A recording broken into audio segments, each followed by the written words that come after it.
leave the meeting. No.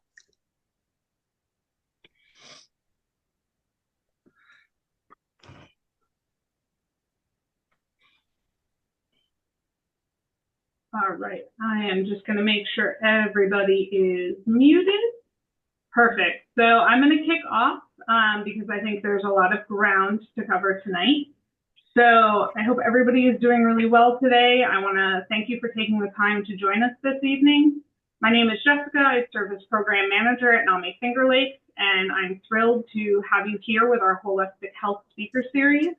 This new initiative aims to deepen our understanding of the connection between mental and physical health and how they work together to support overall well-being.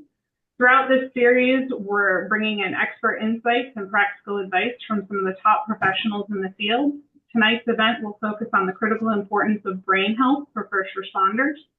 Before we dive into tonight's session, I'd like to share a little bit about NAMI-Finger Lakes. All of our work is free and peer-led by volunteers with lived experience. Our mission is to provide support to families, relatives, and friends of those diagnosed with mental health conditions, educate the community about mental illness, and advocate for families impacted by these challenges. Together, we're striving to build a community of hope for all of those in need. I want to take another moment to express our thanks to one of our incredible volunteers, Francesca Bellata. Dr. Bellata is an accomplished psychologist and neuropsychologist with over 15 years of experience and has really been instrumental in identifying and bringing in wonderful speakers for this series. We're deeply grateful for her expertise and unwavering support, which has made this all possible. We're also very excited about the upcoming launch of our Overwatch Peer Support program. It's a program for all first responders created and delivered by first responders. This initiative is made possible through our partnership with NAMI North Texas and is designed to provide essential mental health support to those on the front lines. Blair, one of tonight's speakers, plays a critical role as an Overwatch peer support leader and a member of our advisory group, helping to ensure our first responders have access to peer-led support systems. Now it's my pleasure to introduce tonight's presenters. We're honored to have Alez, a licensed marriage and family therapist, and Blair with us to discuss the vital topic of first responder brain health. Alez is a culturally competent clinician specializing in trauma and EMDR therapy with extensive experience supporting those impacted by chronic stress and trauma. Blair is a Marine Corps combat veteran and longtime law enforcement officer who is nearing the completion of his master's in mental health counseling with a focus on trauma recovery for first responders. Their combined expertise brings unique and valuable perspectives to this important conversation. A quick reminder, this session is being recorded and will be available on our website, so please mute your microphones during the presentation and feel free to ask any questions in the chat. If you're not comfortable, you can direct message those to me and I'll compile them for the Q&A session at the end of the presentation.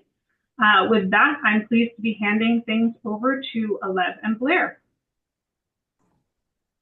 Hi, everyone. Thank you, Jessica. Thank so, you. Alev, thank you again for coming and being part of this. I really appreciate it. So I got a series of questions that we're going to start off with, and please answer as candidly as you can. And hopefully I'll have some insight that I can interject with your expertise. So our first question tonight will be, what common mental health challenges do you see among first responders and their families?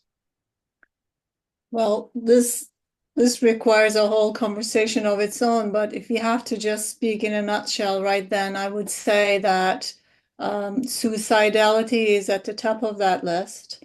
And, suicidality as a result of hypervigilance or depression, shutdown, anxiety and substance-related issues, substance abuse-related challenges, let's see, what can we say? Sleep-related issues, and I would say like there's also, physiologically speaking, heart-related issues, also contributing to people's ability to breathe properly, which then can turn into more like a mental issue because it can create panic for people.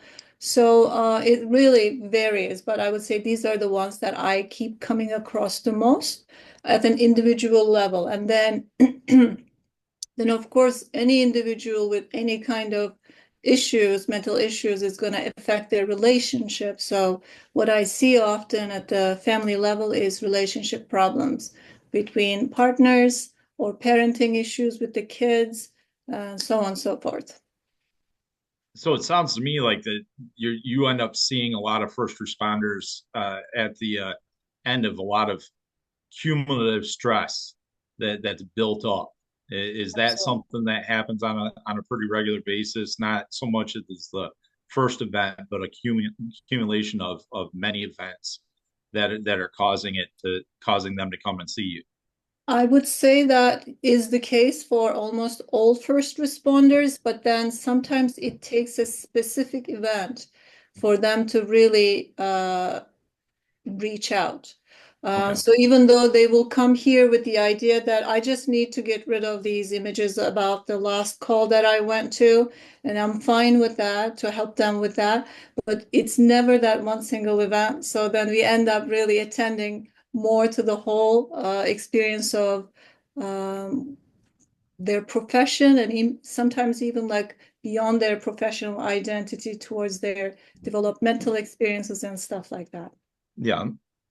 So you mentioned hypervigilance in your answer to this, and I wanted to call attention to. Have you ever heard of the book "Emotional Survival for Law Enforcement" Mm. by Kevin Gilmartin? And I'll try to get that into frame. Have you ever seen this book or read it? I have heard about it, yes. So he speaks a lot in this book to hypervigilance and the roller coaster that many first responders, specifically law enforcement in this book, Yeah. tend to ride, where they're at a high when they're on duty, and then when they come home, they dip down into a really deep valley and kind of and hit a real low point. Could Mhm. you speak a little bit to the effects of riding that roller coaster as a first responder and what it does to their brain health and their physical health? Okay. So the nature of the calls that they respond to really requires them to have this action cocktail that's a mixture of adrenaline and cortisol, right? So as soon as they get the sirens and their brain and their body is getting ready to face this challenging situation, and their chemical let's say chemical functioning of that individual also tries to prepare the person for any kind of action that needs to be taken. So there's an overproduction of certain chemicals that needs to be present in order to attend to a survival situation. And you know, that is very much akin to hypervigilance, and it serves them really well as they're scanning for danger and using that information towards problem solving and multitasking and really like having that physical agility and strength to uh, do insane things sometimes. So our brain and our body is so well equipped to get you to that place of being ready for the survival. And however, when the danger is gone, we're not as good as far as like coming down to that baseline of regularity because we're not left to our own device as much. There's life happening. It requires maybe too fast an adjustment period for the individual to know how to calm down from that hypervigilant state to a more regulated state. And then all kinds of other factors also goes into your relationship with being hypervigilant.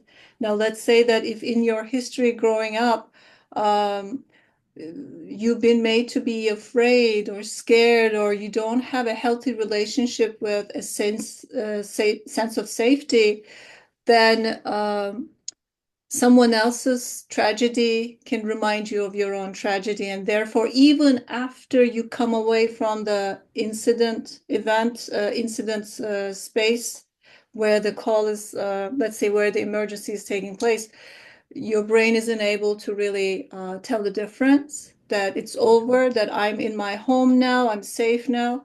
So a lot of factors go into your ability to go up there and then come back down.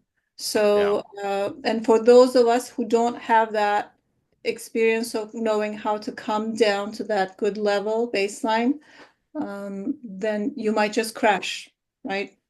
Oh yeah. So Yeah, that's the and good end of it. definitely something that you know, I've been in the military and in law enforcement for 20 years, and you know, it's definitely something that I can attest to experienced on more than one occasion.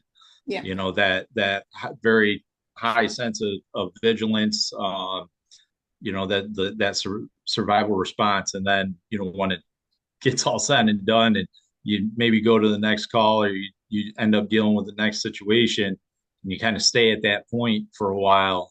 The crash is just as heavy as the dump of adrenaline to get you through that situation. Um, Yeah. so moving into to another question here, and I think this was a really great segue into this, but can you explain how trauma-informed therapy differs from traditional therapy, particularly for those in the high stress professions like first responders? Right, right.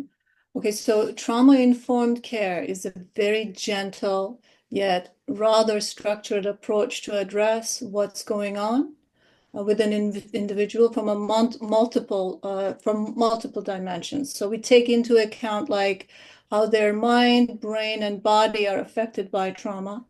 And we're also trained in modalities that allow us to engage individuals on all these three levels and more. So, for instance, at my practice, I also pay a lot of attention to the relationships surrounding the individuals I work with.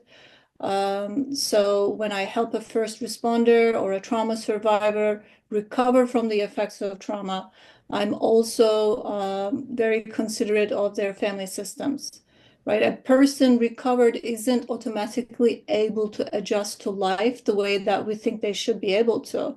I Mm-hmm. think it's important to make sure that the family feels included in the treatment so that they feel like the part of the transformation and that the Okay. treatment is actually culturally sensitive to the system, the family system the individual is supposed to spend the rest of their life with. Otherwise, someone else's recovery is going to feel like a threat to the well-being of the system, and they won't be able to maintain the progress.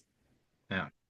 And it sounds to me too that you know it's very critical for the well-being of the trauma survivor or the first responder, to have that support base that understands what they're going through. And it sounds to me like you're very cognizant about bringing that support system in to the therapy so that it's more of a team approach instead of an individual approach to recovering from the trauma.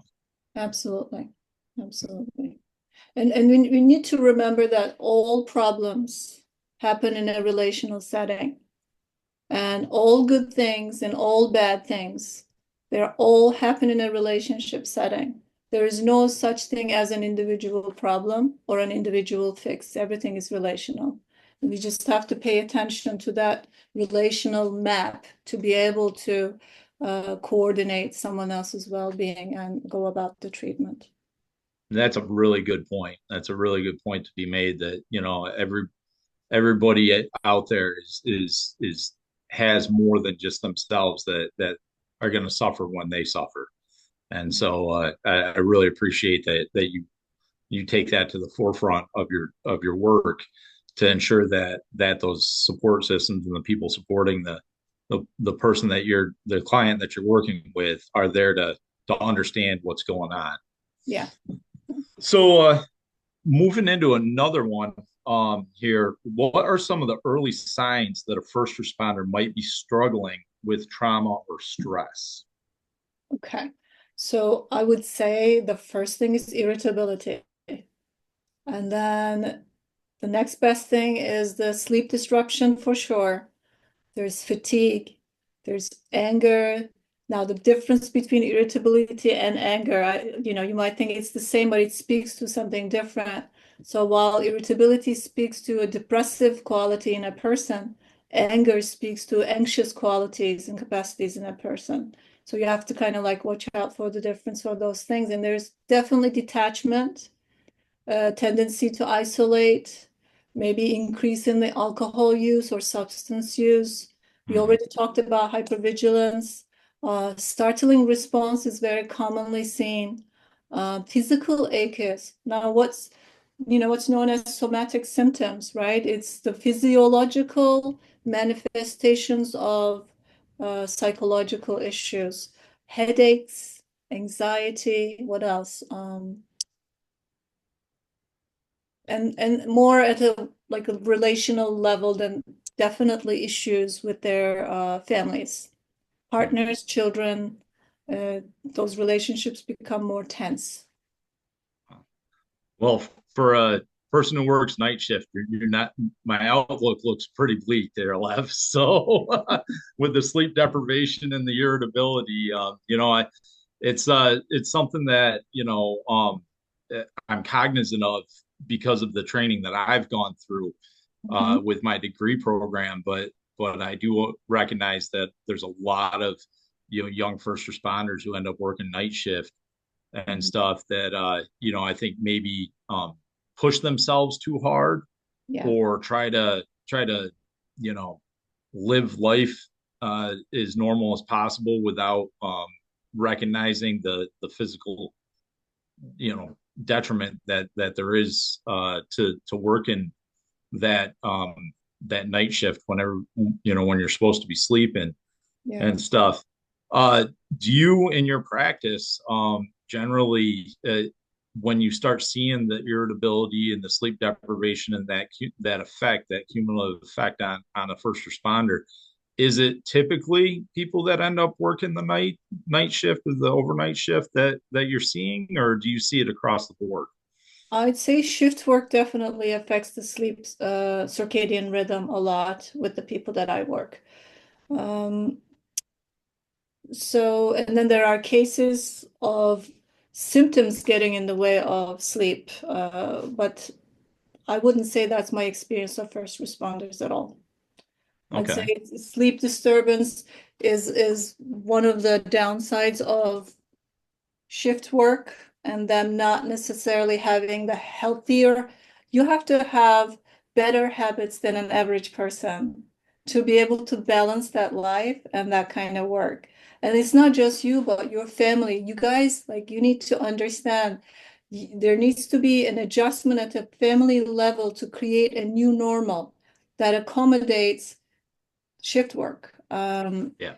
And hopefully it doesn't become an excuse for people to check out of like life itself, but it just becomes a motivation to be more creative as you do life and your job at the same time. Yeah, and that's a reality. The balance with family and work and the shift that you're assigned is definitely difficult. But speaking from personal experience, it's I have had a lot of support from my family and a lot of creative solutions to trying to work around the shift. Um, that have helped a lot and helped maintain a good balance in life. But that's not without its challenges either.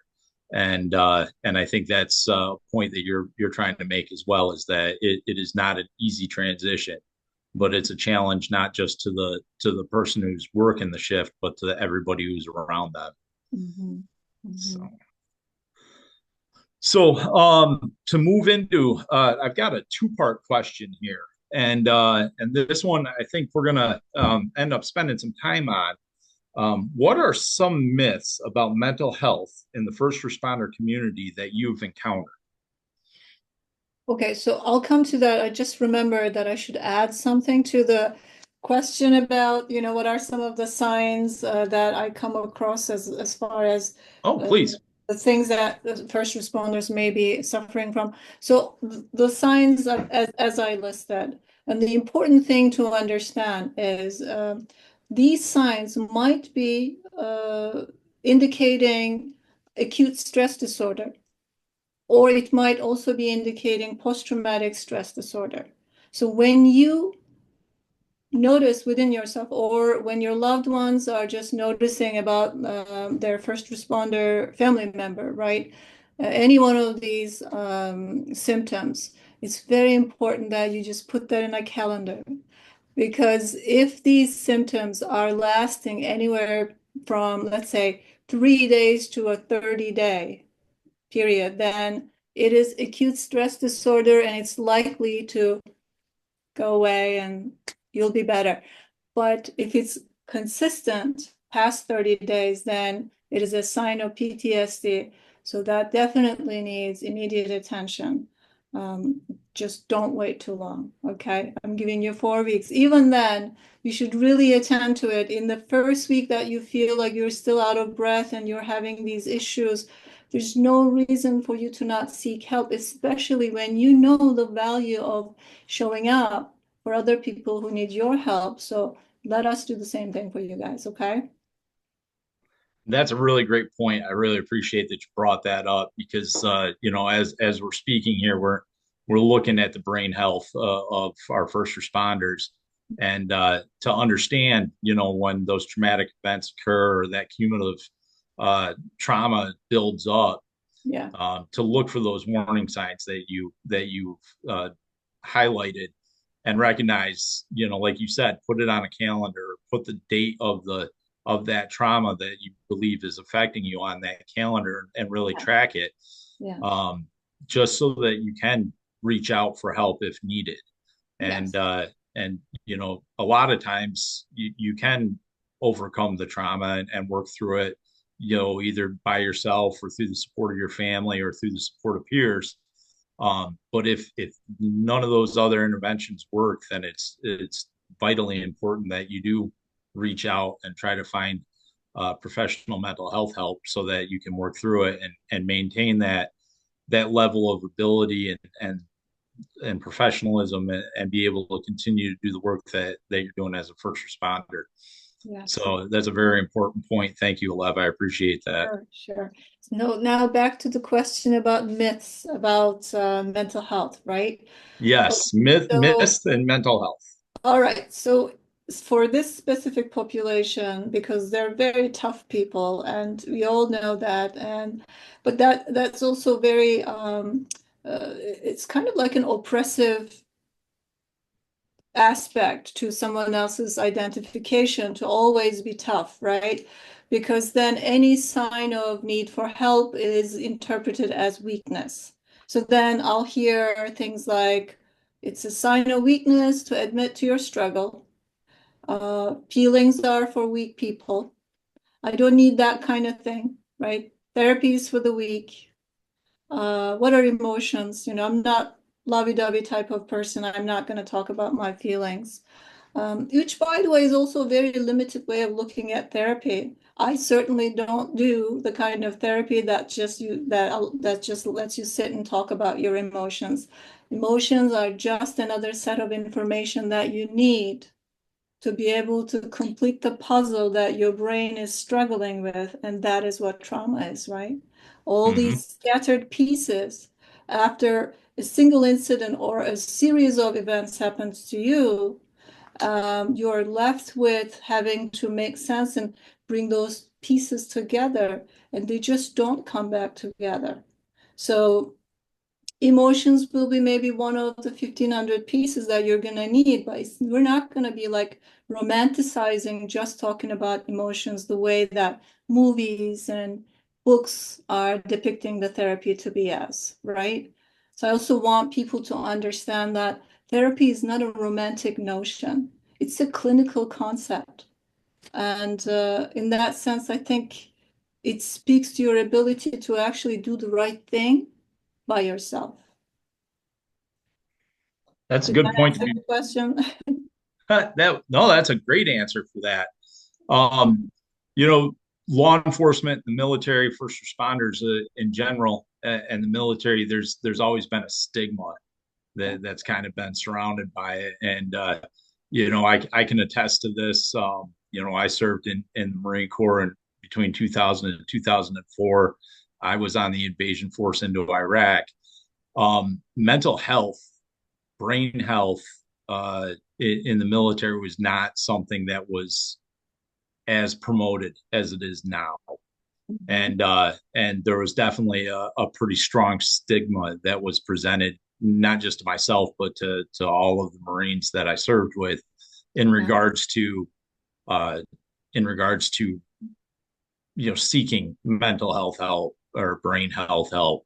And uh, and it was there was the stigma not only of the diagnosis, but also the stigma of just going. Is that something that you seem to find or you seem to see? Is there a stigma regarding diagnosis when you're working with first responders or military?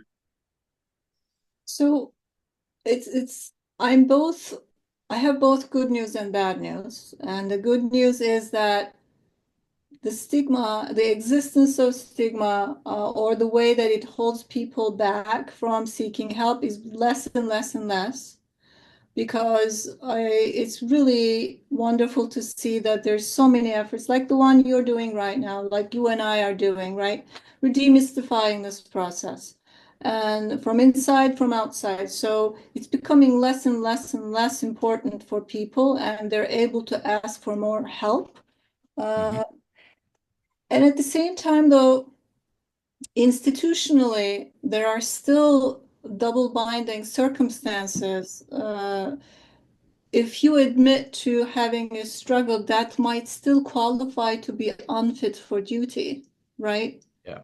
So those standards and that relationship between diagnosis and what treatment looks like treatment, like therapy, even though trauma-informed therapy is going to take a lot less than open-ended, generalized talk therapy would, right? Yeah. Uh, it still isn't like a quick fix like that. So how much of a luxury does a soldier have, right? Mm-hmm. Who might be deployed at any time to Yep. actually get through the whole treatment. So then maybe medication is a quicker fix for them. So then they might be seeking that. And even then, medication has side effects that they might not want to make that kind of trade-off. They need to be alert. They can't be like affording 4 weeks to acclimate to a medication side effect of making you sleepy, things like that. So there are things that still needs to be figured out, but we are in a much better place today as Yeah. far as first responders and their access to healthcare, mental health care, and then the authorities having more understanding for that need uh, is a better picture today than it was before, but there's room for growth. So And I looking think forward to there that. always will be. Uh, Yeah, yeah, but as you said, and part of the reason why we're doing this is to help break that and bring that awareness yeah, that, the brain health is still critically important for all of our first responders. yeah, And so thank you very much for addressing that. sure. Like you said, that I do feel myself that there is a lot more support for mental health care, brain health care with first responders, Mm. and in my studies as well with active duty military and veterans. But as you said, there's always room for growth, and so we'll keep chugging along and That's keep right. trying to create that growth. So Absolutely. um, so that was actually a two-parter that we got cleared up question wise. So we're gonna Mhm. move on to another one here, and this one's direct towards you. Can you describe the importance of finding a culturally competent clinician, and especially for first responders? I know that you have history working with first responders and a lot of it, and so can you please outline, you know, how that's affected your work and stuff, the culture of the first responders. Okay. So I just want to make sure that I'm understanding your question correctly. Did I hear you say that you wanted me to describe the importance of finding a culturally competent clinician, right? Yes, Especially for this population. yes. So I'll reread the question for you. Can you describe the importance of finding a culturally competent clinician, Okay. Okay. especially for first Towards the responders? end there, I think you started asking a different question, but I, I'll address this first. Um, so it is very important, in a nutshell. It is very important to find a culturally competent clinician, whether you're a first responder or you're just an average person.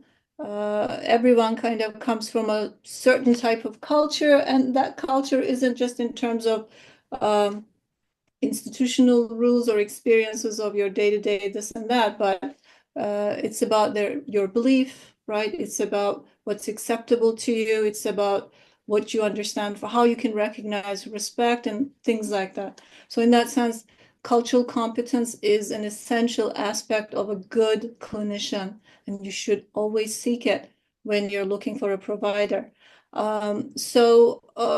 That having said that, specifically for the first responders, I would say that right off the bat, look for somebody who is trained in trauma treatment. And also understand that just being trained in trauma-informed care isn't always enough, because most of us get a lot of trainings during the year to be able to meet our continuing education needs, but that doesn't mean every training that we go to are actually get incorporated into our day-to-day practice in our cases. So you really have to make sure that not only they have received the training, but they've been practicing this, and they've been practicing it with maybe your population, with in specific to the struggles that you have. These are some of the questions that you should definitely ask. Um, let's see. I would say that the field of trauma-informed care is really allowing you to come across people and groups from all professions and walks of life as a clinician. And I have found myself to be particularly able and passionate about working with the first responders community, because they present with very heavy symptoms. And to me, heavy symptoms are visible, they're measurable, and it makes it so easy for us to observe healing. Because when they are not there, they really aren't there. So we're not making things up. We could have an easier baseline reading of the presenting symptoms when they're bigger and heavier. And of course, when you finally get to that finish line, it's a wonderful feeling. And I have that feeling with first responders a lot, because we have something to celebrate. The very, very visible and disabling symptoms are no longer there. It just feels I don't know, it feels really good to be able to celebrate something that's so visibly not there anymore. Um, and as far as other things culturally specific to this population, I would say, I think part of the cultural competence of a clinician specific to this population is also appreciating the trait that they have of being very straightforward, right? Like simple stuff. They're not into all that emotional mumbo jumbo. Uh, like I'll hear that a lot, and it works for me too, because I think them saying that, I take it as them being very practical people. I like that. And I'll use that, and then they will respond very well to that. So I'll use that to, ask for accountability from them, for instance, which they respond really well to. And also being accountable myself as a clinician, that we're not here to spend the rest of our lives together. We have a work to do, we're going to do it, and then there'll be an end to what we do, which will be a good day. And they can appreciate that because they are looking forward to getting back to their life and doing what they need to be doing. So those are some of what I have gotten out of what I need to be in order to be culturally competent and relatable to them And it as a sounds like you found the key. Because historically and uh, culturally, everything that you've described, yeah. in that understanding is pretty spot on with what most people will feel and stuff. So I want to ask though, as a secondary question to that, you've been doing this a long time. Mhm. Uh, what sparked you to try to find that fit with the first responders? What guided you into to understanding that those keys that now have made you so successful as a first responder clinician? You, I would think that you don't know what you're going to be good at when you start this profession. You start as a generalist, and then I've been very blessed and lucky to work for agencies that allowed me a whole lot of exposure to so many different issues, individual format, family format, couples format. So I have a lot of exposure and experience with a whole lot of things.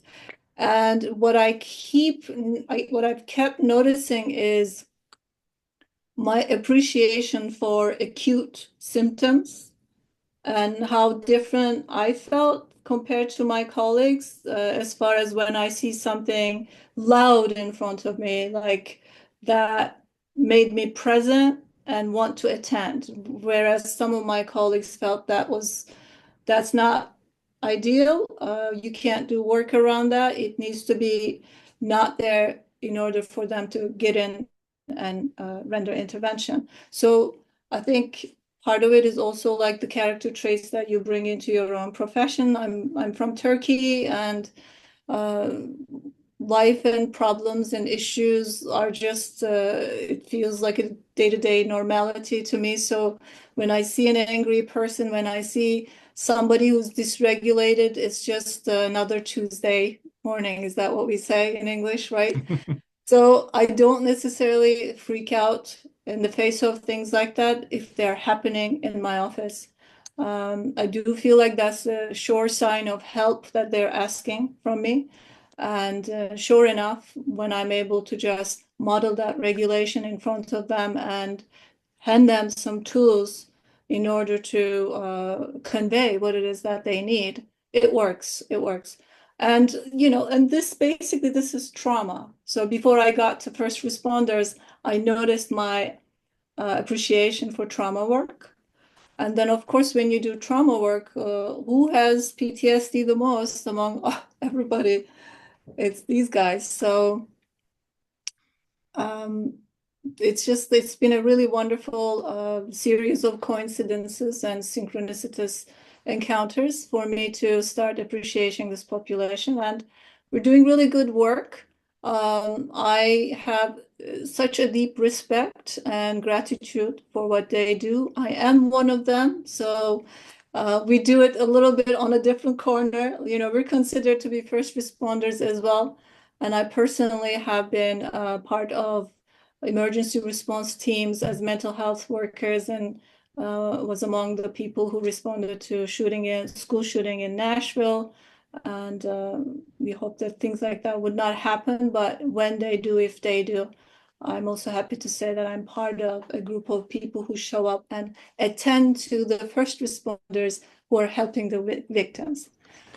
So we are kind of operating on that level. We are taking care of the first responders who are taking care of the victims.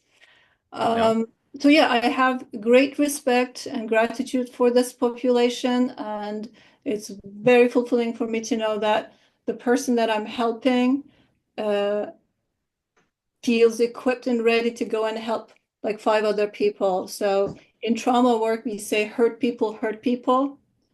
So my orientation taught me that helped people help people.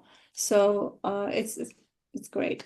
It's the cream on top with the cherry, right? There you go. There you go. Yeah, to Yeah, serve those who are serving, that's right. is important and stuff. And you know, I wanted to ask one more thing.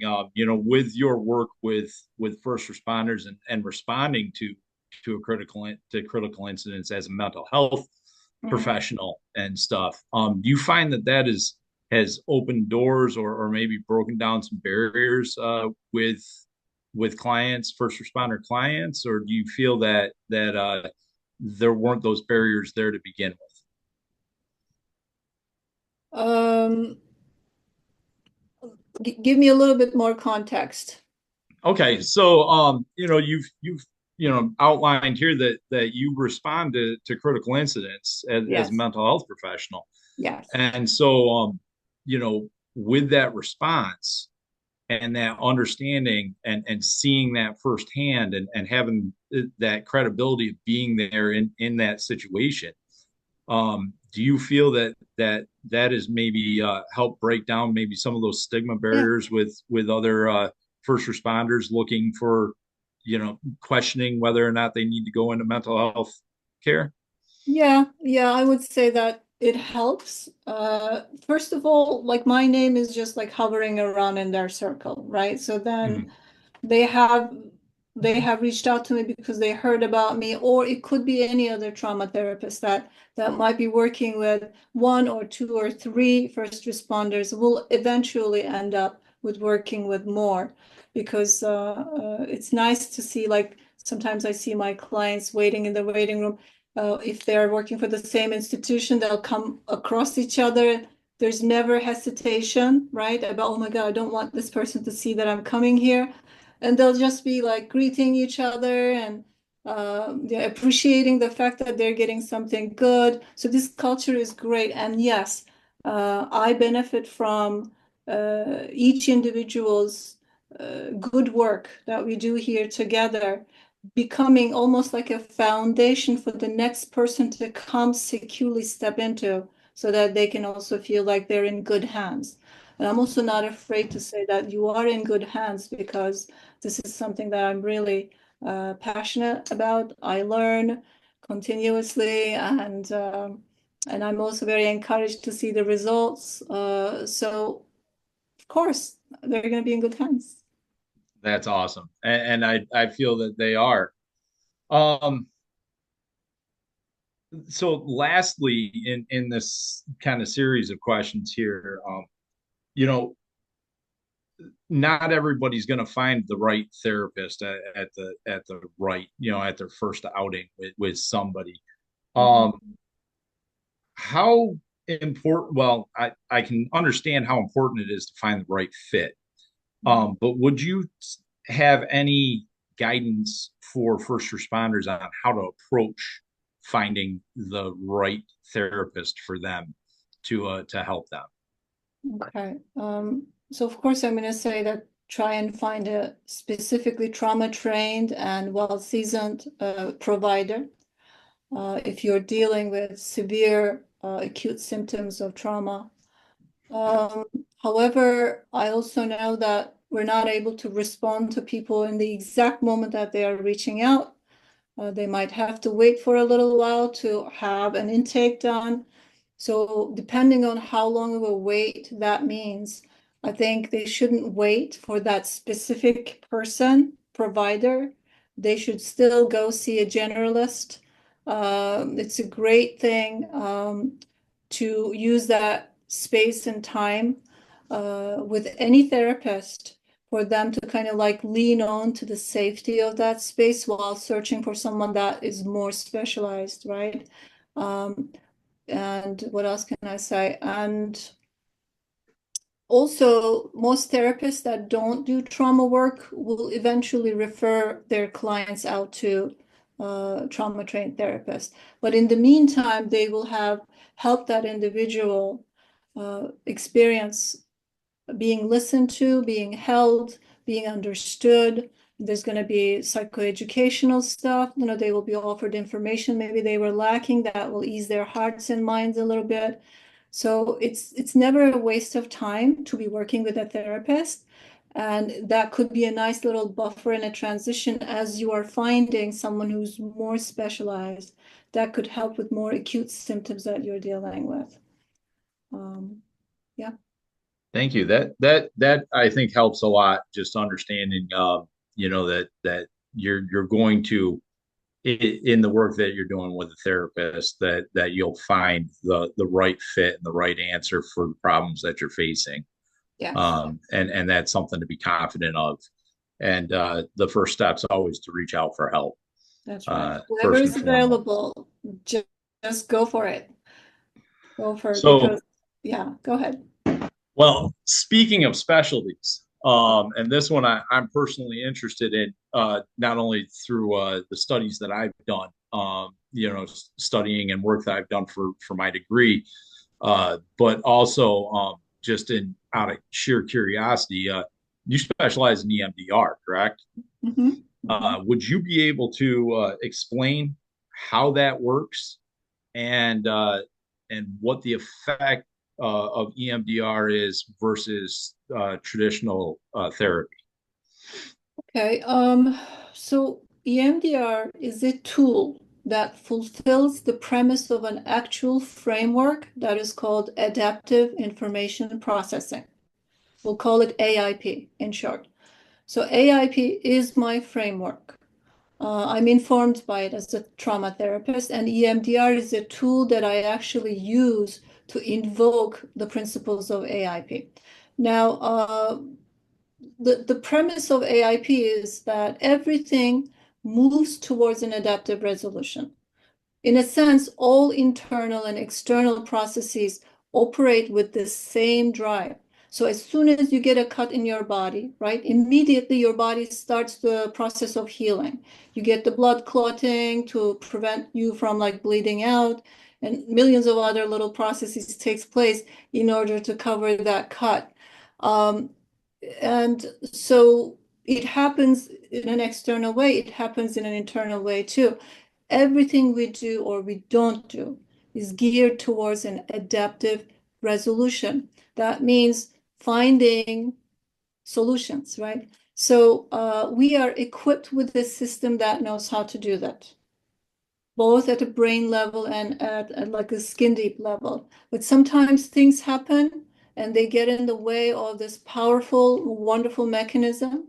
Imagine like a printer that works perfectly well, but then it gets prevented from printing because of a paper jam, right? So trauma incidents they're like these paper jams, and for those who stuck with that jammed paper in their brain, EMDR allows them to pull out that paper so that the remaining system knows exactly what to do to push them or guide them towards that adaptive solution that they are seeking. And what is that adaptive resolution? It's that we are healthy, we are connected, and we are functional.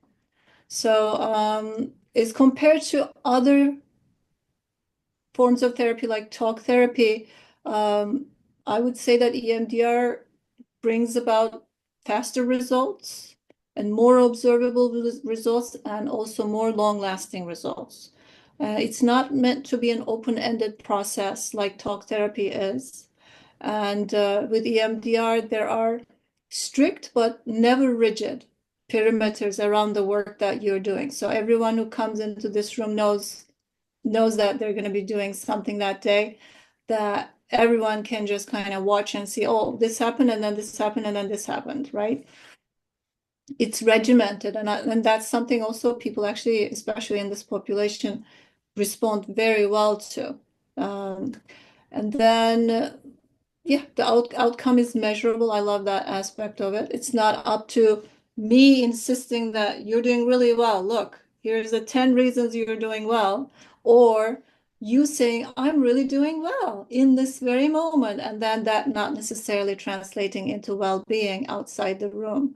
So there's a way that the wellness speaks for itself. And it's noticed not just by me and you, it's also supported by the world around you, which is really nice. Very nice. Yeah. So, can, with a follow-up to that, in your earlier speaking, you were talking about the whole system, the whole support system for somebody who's suffering from trauma. Yeah. Is that have you noticed in doing EMDR work with clients? Is it noticed by the support system of that client as well when EMDR is successful? Have you gotten that feedback or no? Oh, yeah, because all my treatments are inclusive of the family. And at some point, once or maybe more regularly, I will be checking in with the family. And then without me asking, they will share their experiences of what's going on. And they're not just coming here to report on my client, right? They're also coming here to tell me about how they are doing. And Mm-hmm. when they say they're doing well, so then there's a contribution that my client makes to that well-being. So there's this beautiful conversation of like how much they appreciated this particular thing, which then the client can just trace that back to the absence of their own symptom. So it's a really organic dialogue. I don't just sit across people and just say, what about this? What about this? What about this? There's just this organic way of talking about their life that confirms the existence of progress and how well it is maintained or not. And if it's not, then that becomes our next target. So it's pretty neat. Yeah, it sounds like the validation that you can get from EMDR and that therapy can be conveyed throughout the whole support system. Yeah. And again, something that interests me is the effectiveness of it and how great that it works. And so thank you for sharing. Sure. Thank you for sharing all that. Sure. Um, so I got two more questions for us, Alev, Okay. and this one kind of moves to peer support. Okay. And I am trained in peer support for not only individual but group count or peer support for law enforcement, first responders, Mhm. and but also with that and going for my master's to be a clinician. There's a clear line between peer support and a clinician. But my question is, what do you feel the role of peer support is in brain health and mental health for first responders? The first word that comes to my mind is normalization, right? So they don't contribute to stigmatization, but they contribute to normalization of there being a struggle. In fact, like how normal is that a person who responds to dangerous situations would actually end up feeling a little bit, maybe like a little more than an average person's dysregulation. Like that's a no-brainer to me. And it should be for the peers too. Mhm. And so in that sense, it can make a whole lot of difference in allowing the person to seek timely help as well as sticking with the therapy if they're getting validation from their peers. And if they're able to openly say that they're in therapy and they're doing so well, this could also spread the virus of healing among many of them. Like I said, I've witnessed this all the time with my clients, people working for the same institution, bumping each other as one is going and the other one is coming. And it is, they'll all say hello to me. That there's nothing bad about it. It's all good. And they'll take that sense of healing and inspiration to their peers. And only good things can come out of that. So as a follow on with that, as a pure and stuff, what we really strive to do is get to those first responders who dealt with a traumatic event within that first 72 hours. would you be able to speak a little bit to the timeliness of peer support after a traumatic event and what that might do to help prevent, say, long-term effects of acute stress disorder or even longer, the post-traumatic stress disorder? So there are different kind of programs that defines the perimeters of what peer support can look like. And each of those programs and the perimeters are also defined by the institution that the peers are coexisting. Like it might be different for a fire department than it is for a police department than it is for a mental health institution or a hospital. So I'm going to see if I can say anything like that is more like an umbrella for all of those things. But I would say one thing that is so important that universally is true is witnessing, right? So you are witnessing each other. And sometimes we are too close to ourselves to be able to understand and accept and be aware of our own challenges.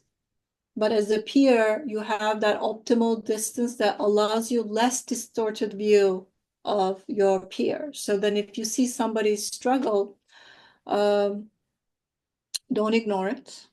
Obviously, don't use that information to kind of like antagonize the person into seeking help either. So again, this needs to be like part of the cultural message so that when a peer is coming towards you and saying, you know what, I noticed that I don't know, like you didn't have coffee the last 3 days, which is like I've been working with you for 15 years and never have I seen you miss an opportunity to grab a cup of coffee. So what's going on, right? Like, is everything okay? Oh, I was just absent-minded, you know. Okay, that's one explanation. But then keeping an eye on each other in that way. And then if there's something, hopefully there's like a culture of safety among peers so that that person can say, you know what, you're right. I just don't feel like eating or drinking anything, right? I haven't had a good appetite for the last whatever amount of days. So, have I answered your question or I flailed Yeah. through? That's definitely it. And you know, something that I took from that takeaway that I got is that, you know, peer support is that on the ground, you know, ground level view of first responders and how they're doing, you know, it, and it's integral. It's integral to the units. It's integral to the culture and the aspect of it. And so it kind of gives that frontline defense, you know, of intervention right there to notice it before it gets worse, Yes, and then don't before the judge trauma. each other, right? Don't Yep. judge each other. Be accessible to one another. Don't make people feel regretful that they sought help with you before they sought help with somebody else. Yeah. Things like that. Yep. And that's a key component of any peer support training that I've ever gone through is maintaining that confidentiality with your peers Yeah. to earn that trust and maintain that trust so that, you know, they feel comfortable to come and open up and share, which is, you know, again, going back to our earlier parts of our conversation, you know, it's not an easy thing to do for this culture. It's not an easy thing to come out and say, I need help. Yeah. You know, and it's definitely you know, trying to convey that message that it's okay to not be okay is definitely one of those messages, and hopefully that's what you and I are doing today as well. Yeah. You know, so I appreciate the answer and the analogies that you gave with it, because it does call attention to the fact that that ground level recognition can help and can help somebody not suffer long term by addressing the problem in the situation early, as you said earlier as well. Um, the last question that I got, and then I think we'll be able to open it up to the panel questions here. But and this one's probably something we did touch on it a little bit. You touched on it a little bit earlier, but how can first responders begin healing while continuing to perform in their demanding roles? Um, don't wait for a crisis, right? In order to seek help or attend to your own self. Crisis need not be there. So develop healthy habits. Your sleep is very, very important. Please be educated about sleep hygiene and take it seriously, especially if you're doing shift work.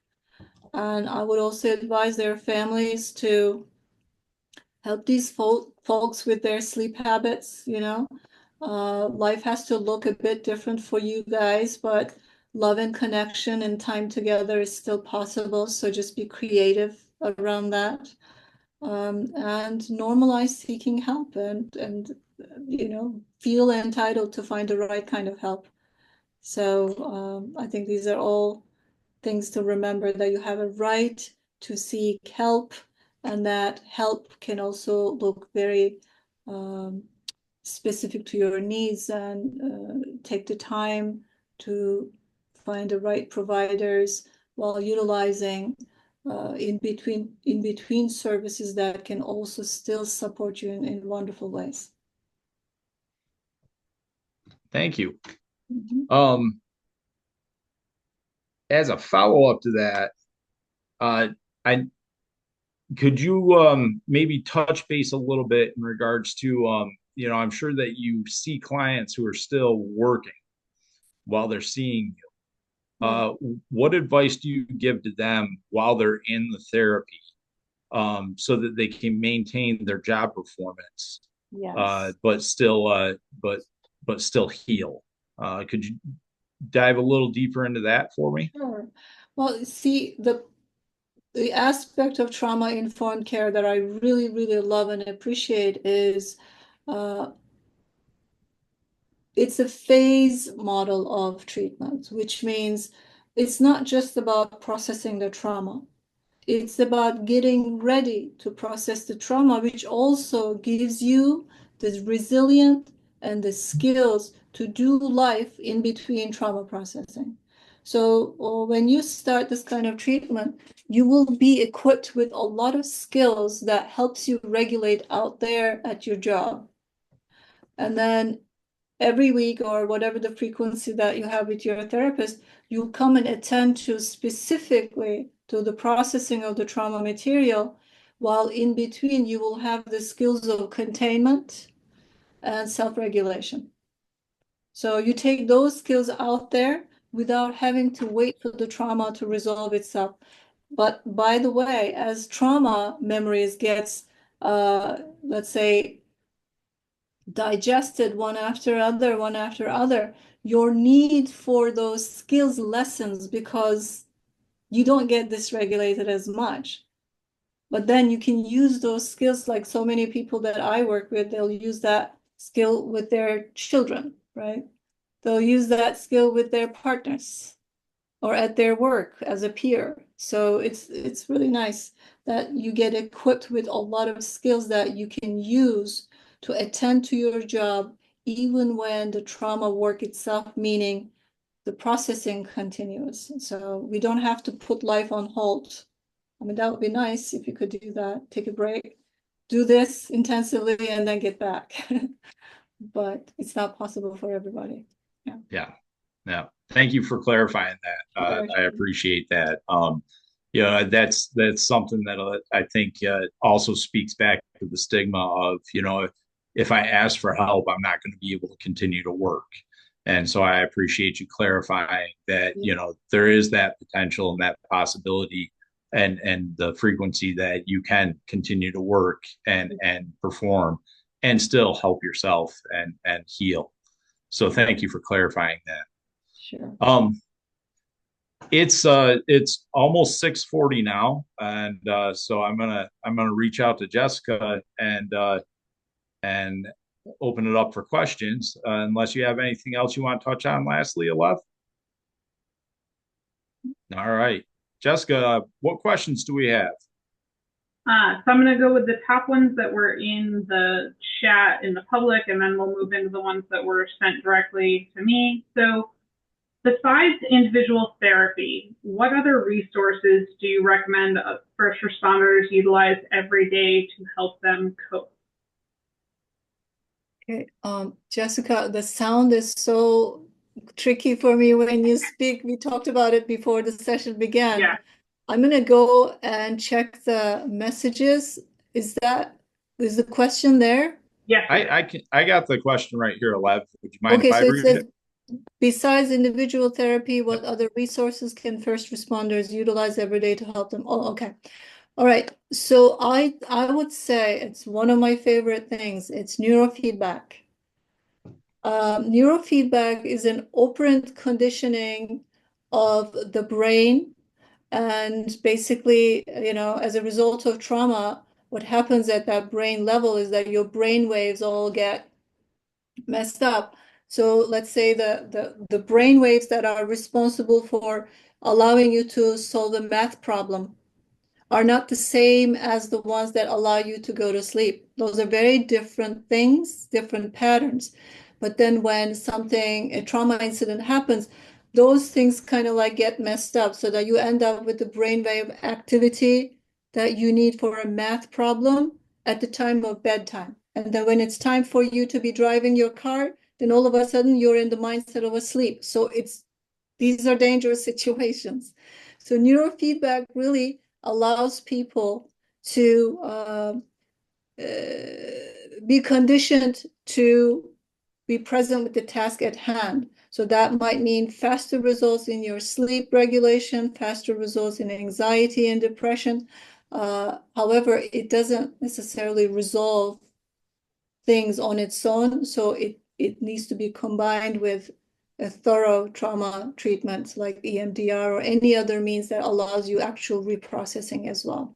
So I'd say definitely neurofeedback is there. Sports and doing all kinds of activities, physical activities, very important because most often your body is sitting on a lot of overproduction of those chemicals like adrenaline and cortisol, right? And it's as simple as crying or sweating to get rid of them. But that means you actually move around or you allow yourself that emotional release. And sometimes when people actually exerts themselves physically in any kind of sports activity, they'll also have emotional catharsis. So it's an interesting thing to watch. So that could be one of those things, sports, yoga. I'd say that these are just like immediate things that have immediate results that you can utilize other than individual, for sure. Thank you. Uh-huh. The next question we have is from a licensed clinical social worker in the local hospital emergency room, and they're asking, do you have any advice on how to assist staff directly after experiencing trauma, and other than listening and providing support? Yeah. I think people who are in charge of taking care of other people, if there's any kind of like physiological manifestations of how they're being affected, obviously for them to be still attending to patients may not be a good idea. So if it's ever possible, giving them a break might be a good idea. But my experience of working with first responders, doctors, nurses, hospital staff is that in the time of that crisis, they're not often aware of their own struggles. It's after they step back that they're going to start shaking. Why? Because they're running on that adrenaline, getting stuff done. They're plugged into part of themselves that actually knows how to do stuff until they get alone with themselves. Then they don't know what to do, right? So I think in that sense, listening and providing support is really immensely helpful. Let's not undermine the importance of that. But if in the moment of that crisis, if you see them shaking and not being able to hold, let's say, a needle properly, then obviously the responsible thing to do is to not make it that they have to still do that, like replace them with somebody else, or so that the patients don't get also get compromised with the service that they're supposed to be provided. Thank you. Now we have another interesting question here, and I'm curious with the answer as well, Lev. So if someone is interested in pursuing EMDR treatment, but is hesitant to seek it in their community, is telehealth EMDR an effective option? Absolutely. Yes. We have become so good at that since COVID. I would say don't even wait for a minute. It is just as good. If you have an opportunity to come see your therapist in their office once or twice, especially when you're doing your intake, because no, I'll say this, no good EMDR therapist will start doing EMDR with you on the first day that they meet you. If that is happening, that's a red flag. But everyone will spend time with you assessing your situation and then helping you get ready towards actual processing, because processing itself can be quite hard. So you have to build those muscles to carry that heavy lifting, right? That process itself, pre-EMDR, that could be a good time. If you want, you can just go sit on that couch and just sit across from your therapist, allow them to kind of get to know you, your body language. It would be helpful if you can do it. But if you can't do it, all of these things can be achieved online as well. I've done it so many times. Millions of other colleagues of mine have done it. So it's all good. Go do it. Well, it's good to hear that one positive thing came out of COVID. So yeah, it made us more competent in what we're doing for sure. Yeah. Yes, and definitely has extended the reach of professional mental health services through telehealth, and I'm glad to hear that EMDR is as effective through that portal as well as in person. So thank you for clarifying that for us. Sure. So another question here, what advice would you offer to family members of first responders who feel their loved one needs clinical support in helping break the stigma and encourage them to seek care? Is family therapy a good way to introduce therapy, or should they start with an individual? Let's see. It depends, right? Every individual has a different response to your concern as a loved one. So if you go to them and you say to them, I'm really worried. I've seen you average 2 hours of sleep every day, and you're running on an empty tank. And they look at this and they're like, oh, I'm so touched by your concern for me. What do you think I should do? Then obviously that's the best scenario. But sometimes people don't respond well to your concerns. So depending on what the attitude that you're getting from your first responder member, I think be brave in initiating the idea that help is needed, and that help is needed not just for that person, but for the whole family. I think it's a very loving thing to say that I'm right here with you and I'll show up in the therapy sessions as long as I'm needed to. And let's do this together. I think it can also be really encouraging for people too. So there is no either or, it's both and. Whichever is acceptable and digestible, they should all go for it.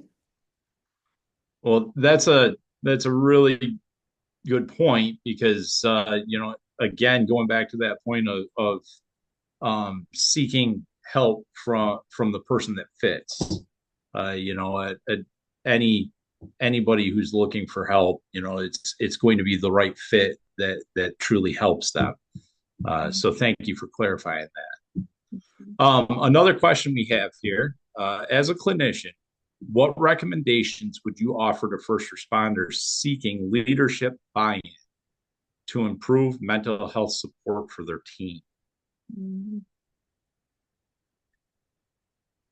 Oh, that is a big question. I would like to be able to answer it in like a bigger amount of time, but usually what really helps them is credibility, and that credibility comes from a place of them having embraced uh, the kind of things that we would hope that people could just kind of like allow themselves to seek mental health and all that. So if someone is seeking a leadership buy-in to improve mental health support for their team, then they should know at a personal level the benefits of mental health so that they can advocate for it, right? If it's just I don't know, a trendy word that they think it's gonna like help with their uh, campaign or whatever you want to call it. Um, I don't know if it's as efficient as people who actually have done this themselves and understand what it means and how it should be provided and in what ways it should be sought. So that's a unique kind of expertise and credibility that they would have, which would qualify them to be that unique leader for that particular purpose, in my opinion. So it sounds like a good way to advocate for buy-in through leadership, with first responders, is to be able to speak to the experience and to understand the benefit of that experience, and that way you can advocate for it in a more clear light.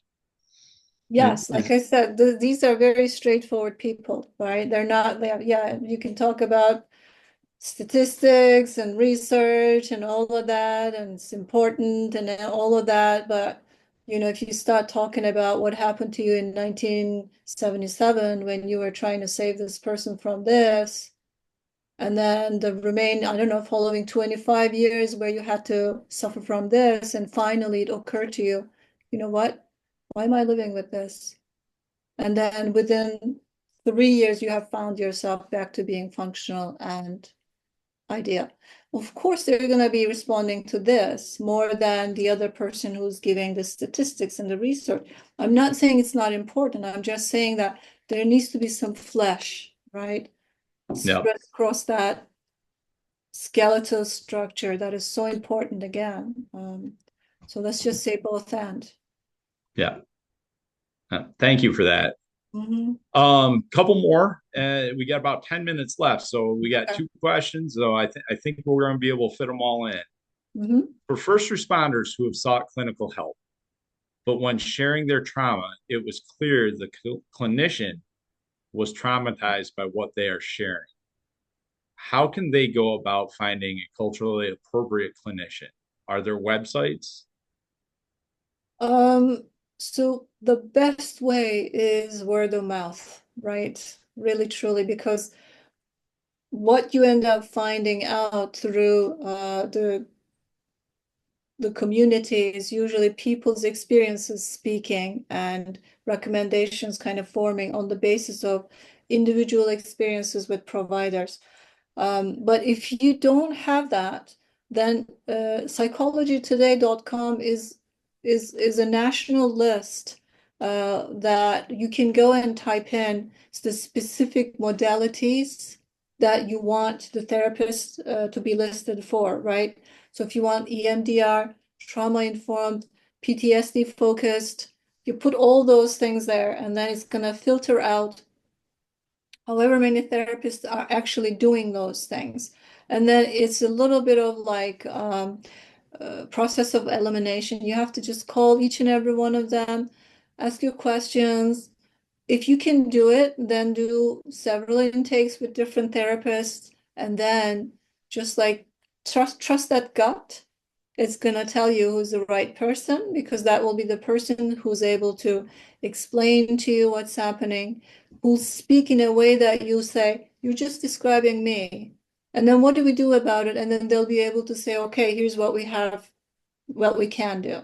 And if that plan of action feels like something that you're excited about, something that you're feeling motivated, you're scared, nervous, but you're also quite happy that there's an actual roadmap, right? There's a light at the end of the tunnel. If you get those feelings, stick with that person. Thank you. And that is honestly a situation that I have heard from where a first responder went to somebody who was recommended, and the clinician was more affected by the story. So I'm It's sure that hard, was yeah. that was disconcerting for that client. Yeah. Well, we're going to get to the last one here. To clarify a point from earlier, beyond duration of symptoms, what else could be indicative of a more chronic issue rather than an acute stress response? Okay. And I believe this person's asking more towards PTSD symptoms, to clarify. All right. So I think what's being referred to here, I don't know if it's intended or not, it's complex PTSD. So what we're looking at is your developmental experiences, and you need, should I say that? I do feel like deep down we all have a real sense of our own past and how it might have contributed to our current and ongoing struggles. So if you can just like be truthful to yourself and say, how long have I been feeling this way, right? And do I have a do you have an actual sense of safety? Can you define it? Or has it always been a compromised concept for you, right? For as long as you know yourself. Um, or some of the issues that you might be struggling today, like how far back can you trace them, right? Like sometimes I'll say, okay, did you start feeling this way after something happened? And then some people will say, yeah. And then other people will say, no, that's me all my life, right? So over there, obviously, we are looking at something a little bit more complex, something that was maybe in the air, like a particle that you just breathe that in as you were growing up, right? You created some sense of like normalcy around, let's say, the absence of uh, safety. But that doesn't mean that you become a healthy person. If you can tolerate it, that still doesn't make you a healthy person. So you have to kind of like ask these questions to yourself if you're not sitting across from a clinician who can definitely make that assessment really well. But if you want to just personally think about this question, then I think just be reflective, be truthful about the longevity of the stuff that you've been struggling with. Then you'll have an understanding of the complexity of those symptoms, which then might be pointing out to complex PTSD. That takes a little bit longer to resolve, but it does resolve. So it's never late, by the way, to seek help for that. Well, thank you for that, and I think you brought some clarity to the person who asked that question, and hopefully some more clarity to other first responders who may, if there's one who's asking it, then there's multiple who have it in the back of their head. So thank you for bringing that clarity. We're just about out of time, Alev, and I really appreciate all that you've brought to this. Thank you again for doing this, and I know that Jessica has put up your some of your information and stuff in the chat. But again, I really want to thank you for not only serving the first responder community, serving those who serve, but thank you for being willing to come out and speak with me and to this audience today to bring awareness about mental health support, brain health support, and the importance of it. And I really do appreciate that. So thank you My again. pleasure, and I'm really, really happy to do this. And I thank you all for organizing this opportunity for me to kind of spread the word out there. I'm always welcoming opportunities where I can help people understand the importance of trauma-informed care specifically, but more generally, just seeking help for themselves. Thank you. Jessica, did you have stuff? I think my audio is bad, but thank you everyone who joined us tonight. Thank you, 11 Blair. This was a really wonderful and insightful discussion. And if you know anybody in your network who could benefit from seeing this discussion, it'll be posted on the website in the next couple of days here. Thank you. Thank you. Thank you. Thank you.